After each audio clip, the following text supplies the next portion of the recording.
It took about a week to adjust downward into a new, lower level of stimulation.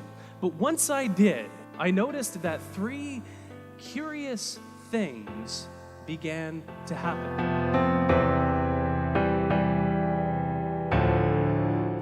A few years ago, I began to observe something in my own behavior that made me a bit uncomfortable. And that was that from the moment that I woke up to the morning, to the end of the day, my life was a series of screens. I started the day with the thing that woke me up first thing in the morning, my phone. And so I sat there in bed watching various cooking videos on Instagram and bouncing around between a bunch of different applications. But then it was time to get out of bed and cook breakfast. And so the thing that I focused then on, in addition to the omelet in the pan, was the iPad that was right next to the oven. And then it was time to do some work. And so I went to a different screen, which was attached to another screen itself. All the while, this little devil on my wrist was tapping and beeping and blooping and distracting me as I was trying to get important stuff done. But there was one particular offender out of all of these different devices that I wasted more time on than anything else. That was this dastardly thing, my phone. I could spend hours on this thing every single day. And so I decided to essentially, for all intents and purposes, get rid of the thing for a month. As an experiment, I thought I'm gonna live on this thing for just 30 minutes every single day at a maximum. And so this is the amount of time I have for maps. This is the amount of time to call my mother. This is the amount of time that I have for everything that I could possibly want to do, to listen to music, to listen to podcasts. And I observed what happened during this time.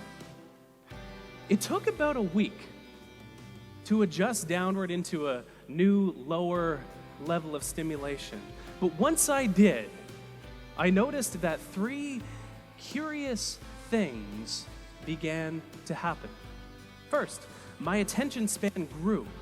It was like I could focus on things not effortlessly, but with much more ease than I could before this experiment started. In addition to this, though, as I was going about the world, and especially when my mind wandered a bit, I had more ideas that my mind arrived at.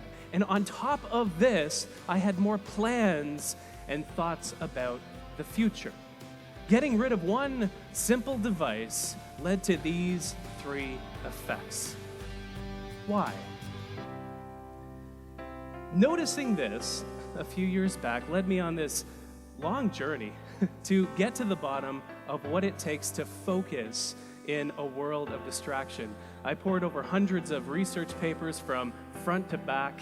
My office, I don't know if you've ever watched one of those crime shows where somebody's solving a murder, and so they have this big Bristol board and there's string attached to papers, attached to memos, attached to newspaper clippings. This is like what the state of my office was. I flew out to meet experts around the world who study focus. I conducted more experiments on myself until the point I had 25,000 words of research notes about why this is the case. How does technology influence our attention and our ability to focus? After doing this deep dive into the research, we need to make two fundamental shifts with regard to how we think about our attention. We think that we need to fit more in. You know, there's all this talk about hustling. I'm an anti-hustler.